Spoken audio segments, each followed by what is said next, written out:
The fake ashes sitting on my mantle for 5 years weren't ashes at all.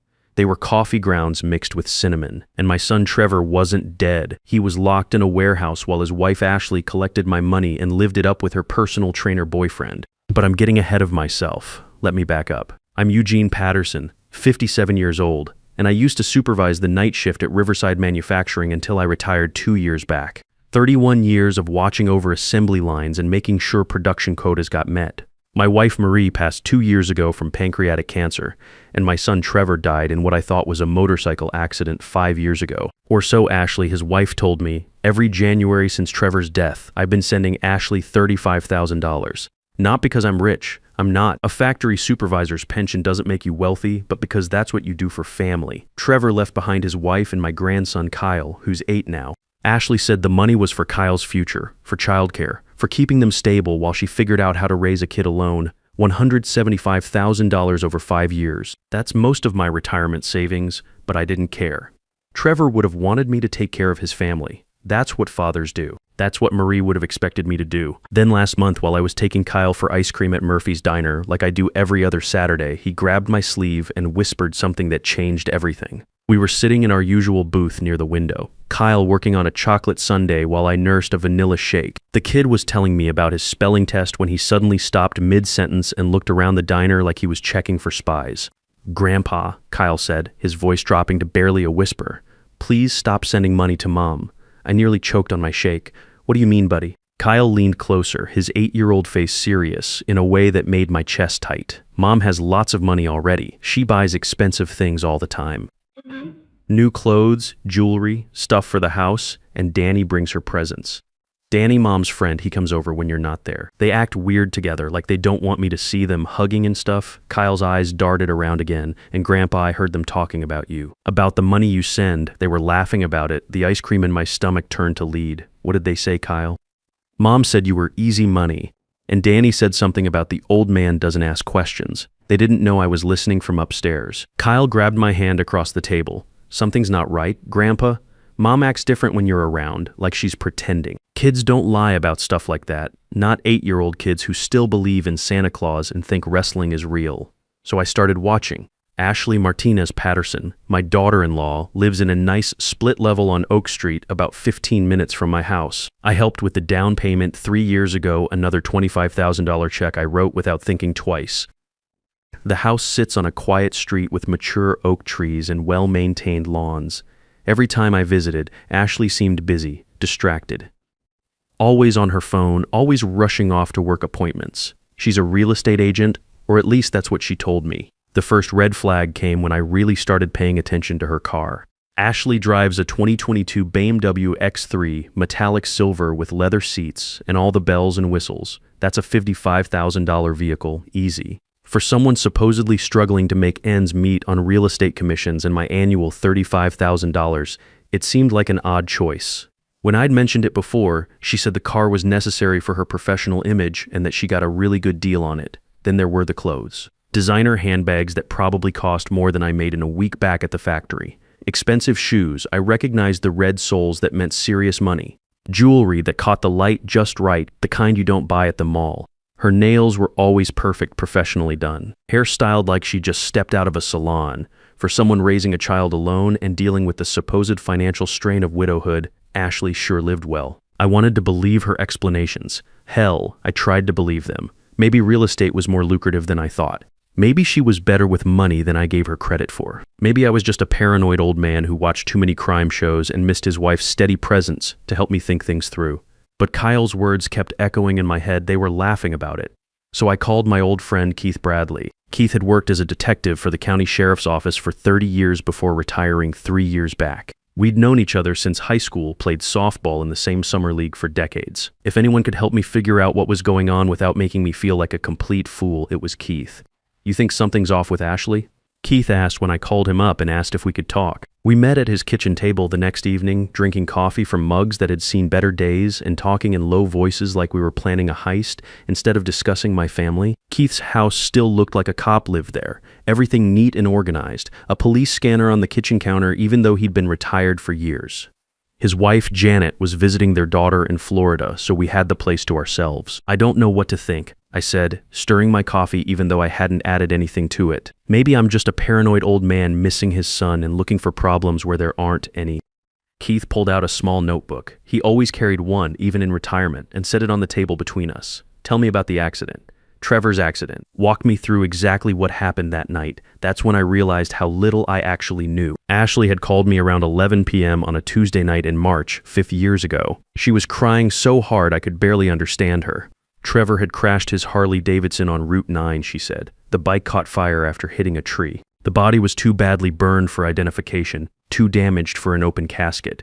We cremated what was left and held a memorial service 3 days later. I remembered that night like it was yesterday, but the details Ashley had given me seemed thin now that Keith was asking specific questions. You never saw the body, Keith said. It wasn't a question. No, Ashley handled everything. She said it was too traumatic, that I didn't need to see Trevor like that. She said she could barely handle it herself. I paused, thinking back. She seemed so destroyed by it all. I didn't want to put more pressure on her.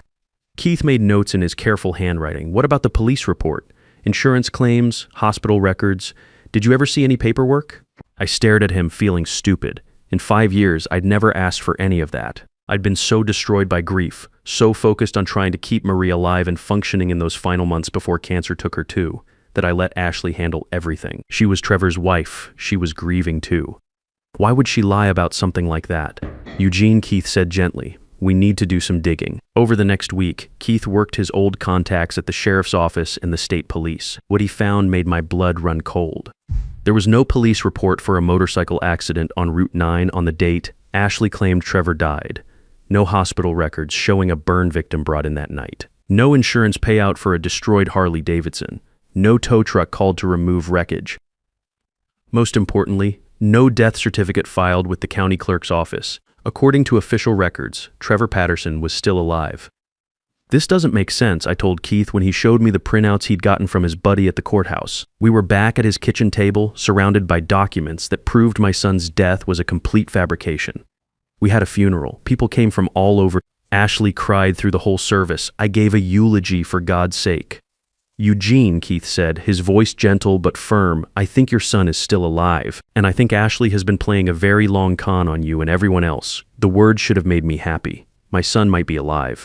But all I felt was rage, pure and burning. If Trevor was alive, where was he? Why hadn't he contacted me? And why was Ashley collecting money in his name while letting me believe he was dead? What do we do? I asked. Keith leaned back in his chair, studying the documents. We need proof, real concrete evidence that'll hold up if this goes to court. And Eugene, you need to prepare yourself for the possibility that Trevor might not be free to contact you. If Ashley's been lying about this for 5 years, she's got something serious holding him in place. The next phase was surveillance, and I felt like a complete fool doing it.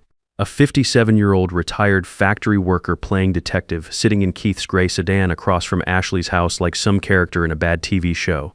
But Keith assured me it was legal as long as we stayed on public property and didn't interfere with anyone. For 3 days, we watched Ashley's routine. She left the house around 9 a.m. every morning, always dressed professionally in her expensive clothes, carrying that designer handbag. She'd come back around 2 p.m., stay for an hour or so, then leave again around 7 p.m. wearing workout clothes.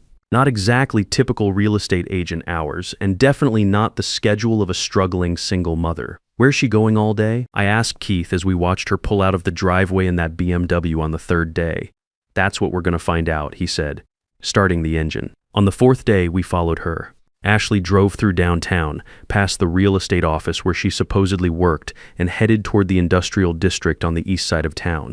This was a part of the city I knew well from my factory days, all warehouses, loading docks, and manufacturing plants, not exactly prime real estate territory. She pulled into the parking lot of Building 447, a weathered red brick structure with narrow windows and a loading dock that looked like it hadn't been used in years. Keith and I watched from behind a delivery truck parked across the street as Ashley walked to a side entrance like she'd done it 100 times before. She stayed for exactly 2 hours and 15 minutes. I know because Keith timed it. What's she doing in there for over 2 hours? I asked, my hands sweating despite the cool October air. Keith was already on his phone looking up property records. Buildings owned by a shell company called Martinez Holdings LLC, registered for storage and light manufacturing, but according to this, there's been no business activity reported in the last 3 years. When Ashley finally came out, she wasn't alone. A guy followed her, mid-20s muscular build, wearing a tank top and workout shorts despite the weather. They stood by her BMW talking for several minutes, their body language intimate and familiar. Then he leaned down and kissed her, not a friendly peck on the cheek, a real kiss, long and passionate, like lovers who'd been apart. "That's not grief counseling," Keith muttered, snapping photos with a camera that had a lens longer than my forearm. We tailed the guy to Gold's Gym downtown, keeping our distance as he parked a beat-up Dodge Challenger and went inside. Keith waited 20 minutes, then followed him in. I sat in the car, my mind racing with possibilities, none of them good. Keith came back 30 minutes later with information that made everything worse. The guy's name was Danny Rodriguez, 28 years old. Personal trainer specializing in executive fitness programs. According to the desk clerk who knew Keith from when he was a cop, Danny had been bragging for years about dating some older woman with serious money and how he was set for life because of it. That night, Keith and I sat in my living room staring at Trevor's urn on the mantle. The brass gleamed in the lamplight, Trevor's name and dates engraved on a small nameplate that I'd stared at thousands of times over the past 5 years. I talked to that urn like Trevor could hear me, told it about Kyle's achievements in school, about Marie's final months, about how much I missed them both. "Eugene," Keith said carefully, "when's the last time you looked inside that thing?" "What do you mean looked inside?" "It's sealed. It's supposed to stay sealed." Keith's expression was serious, the way it got when he was working a case back in his cop days. Humor me, with shaking hands, I lifted the urn from the mantle. It felt heavier than I remembered. Substantial in a way that had always comforted me. The lid was threaded like a jar, designed to screw off easily, though I'd never had reason to open it. The funeral director had sealed it himself while Ashley and I watched. I unscrewed the top, my hands trembling. Inside was a clear plastic bag tied with a red twist tie. Through the plastic, I could see dark, coarse powder that looked exactly like what I'd expected cremated remains to look like. I opened the bag and the smell hit me immediately. Rich, unmistakable coffee. Not the sterile, burnt smell I'd always imagined cremation ashes would have, but the deep, earthy aroma of ground coffee beans. I dipped my finger into the powder. "Coffee grounds," I said, my voice hollow, "and something else." Keith leaned closer. "Cinnamon. Coffee grounds and ground cinnamon. Probably grabbed it from her spice rack before the funeral. For 5 years I'd been honoring coffee grounds. I'd talked to that urn like it contained my son's remains. I'd cried over it when the loneliness got too heavy.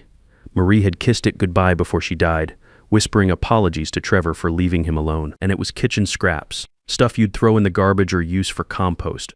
The rage that hit me was unlike anything I'd ever felt. White hot and consuming, it burned through my chest and made my vision blur around the edges. "We're going to that warehouse," I said, standing up so fast I knocked over my coffee mug right now. "I'm getting my son back." Keith grabbed my arm before I could head for the door. "Not yet, Eugene. We need evidence that'll hold up in court. We need to be smart about this. My son might be locked up in there right now, and if we go charging in without a plan, we could make things worse for him. Think about it. If Ashley's kept this going for 5 years, she's got contingencies. She's got threats to hold over Trevor's head. We need to outsmart her, not outmuscle her." Keith was right, but it was the hardest thing I'd ever done waiting. We spent the next day coordinating with his friend Detective Dennis Cooper from the county police. Dennis specialized in fraud cases and had the authority to set up a proper sting operation that would actually hold up in court.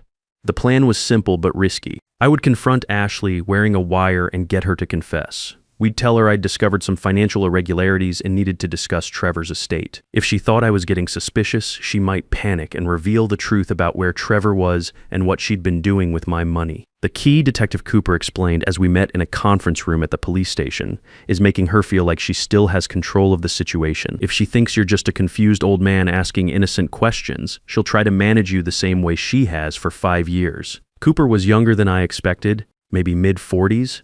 With the kind of sharp eyes that missed nothing, he'd spread photos across the table, surveillance shots Keith had taken of Ashley and Danny at the warehouse, financial records showing the shell company ownership, and copies of the non-existent police reports. "What we need," Cooper continued, "is for Ashley to admit 3 things. First, that Trevor isn't actually dead. Second, that she's been taking your money under false pretenses. And third, where Trevor is being held. The wire will record everything she says, and my team will be close enough to move in immediately if things go wrong." The wire was smaller than I expected, just a tiny device clipped under my shirt collar, no bigger than a shirt button. Detective Cooper's team tested it 3 times, making sure the audio was crystal clear. They could hear every word from their surveillance van parked 2 blocks away. "Remember," Cooper said as he adjusted the wire one final time, "stay calm. Let her do most of the talking. The more comfortable she feels, the more likely she is to slip up and tell you things she shouldn't." I arranged to meet Ashley at her house that evening under the pretense of discussing some insurance paperwork. I told her I'd been going through Trevor's old files and found some discrepancies that needed clearing up. She seemed nervous when I called but agreed to meet at 7 p.m. During the drive to Oak Street, my hands were shaking so badly I could barely grip the steering wheel. This was my daughter-in-law, someone I'd trusted with my son's memory and my grandson's welfare.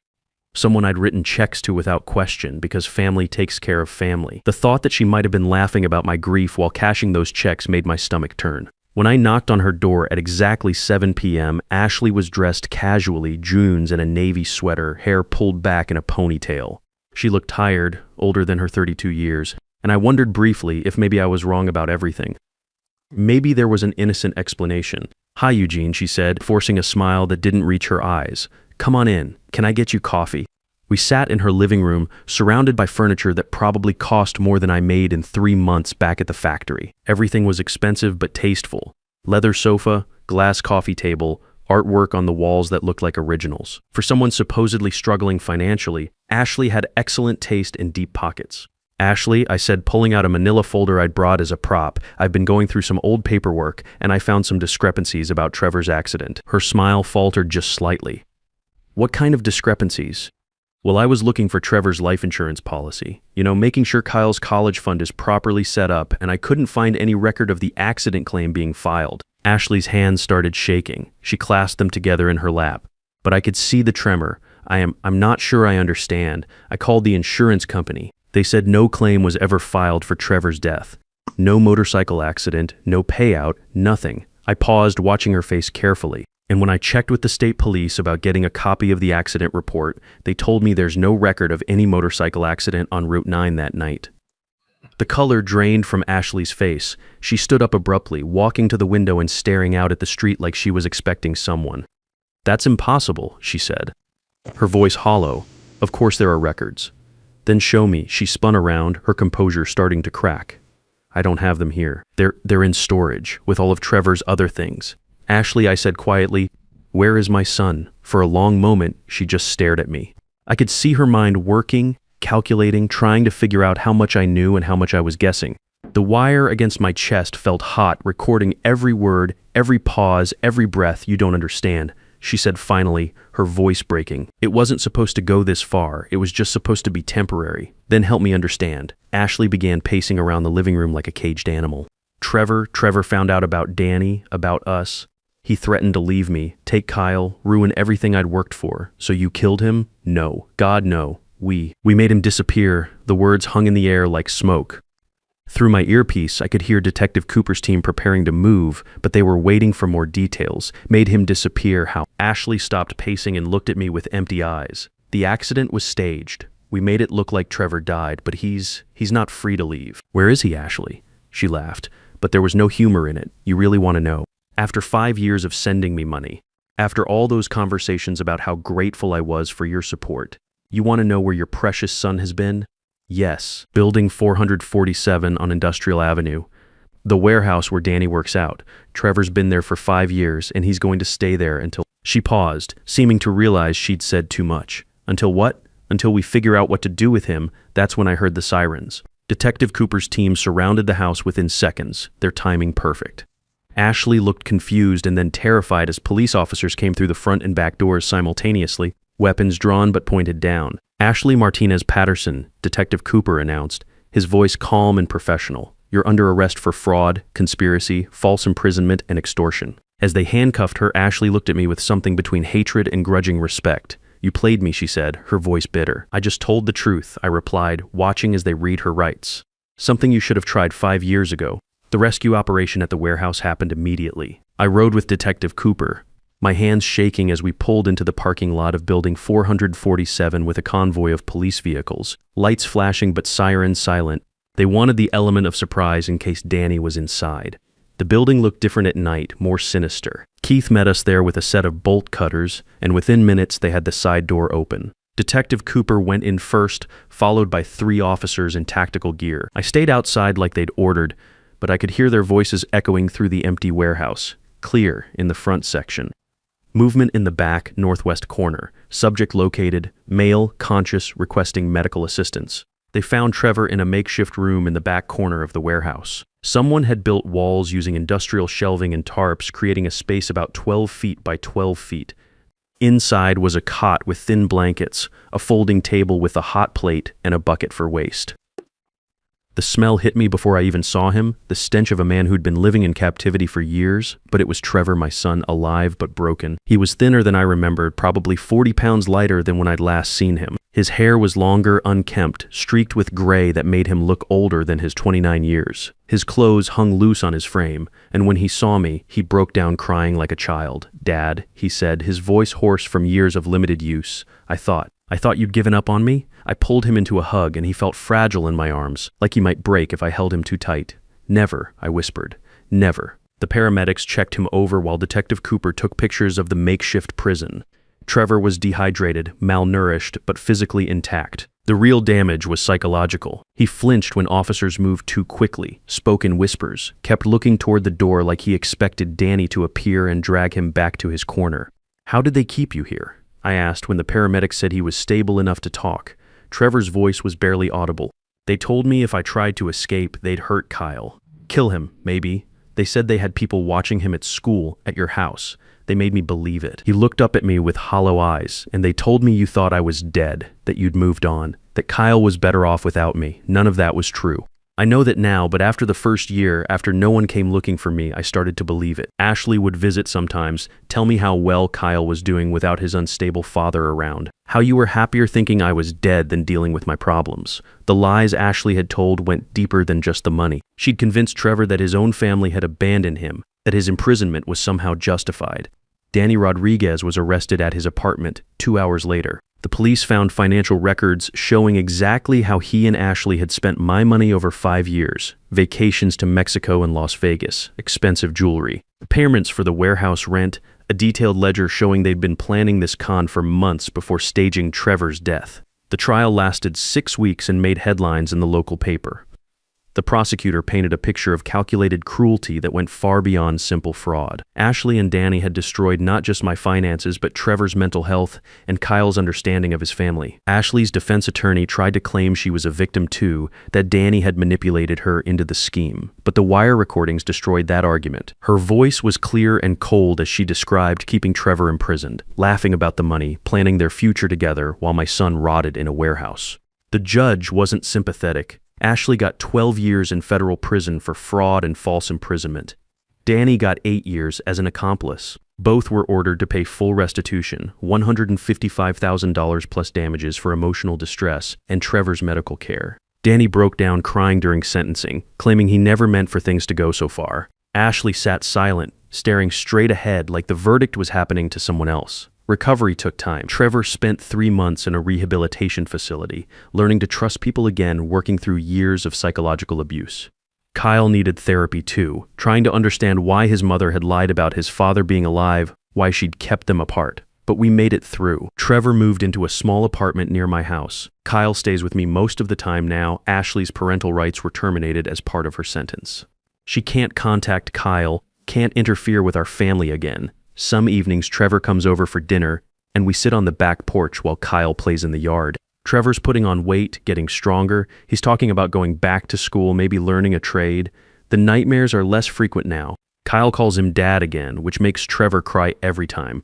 We buried the fake ashes properly in Riverside Cemetery, next to Marie's grave where they belong. Had a real service for the years we lost, the grief that was stolen from us. The whole community came out, people who'd been at the first fake funeral 5 years ago. I got most of the money back through restitution payments, but honestly, it doesn't matter anymore. What matters is sitting on my porch on Saturday mornings, watching my son teach my grandson how to change the oil in my old truck. What matters is family dinners and birthday parties and all the ordinary moments Ashley tried to steal from us. The $175,000 I thought I'd lost to help my family. Turns out I was helping my family all along, just not the way I thought. Every dollar was evidence, every payment a step toward bringing Trevor home. Ashley thought she was playing a grieving old man, counting on my love for my family to make me an easy mark. She was right about the love part, but she forgot that same love would make me fight like hell to protect what's mine. Justice isn't always perfect, but sometimes if you're patient enough and smart enough and stubborn enough, it's exactly what you need. And family, real family, is worth fighting for no matter how long it takes. Trust your gut when family members change their behavior. Children especially notice things adults miss because they haven't learned to ignore red flags yet. When someone consistently avoids providing documentation or proof for major life events, that's not grief or privacy, that's deception hiding something worth investigating. Real love for family means asking hard questions when something doesn't add up, even if those questions make you uncomfortable or challenge people you trust.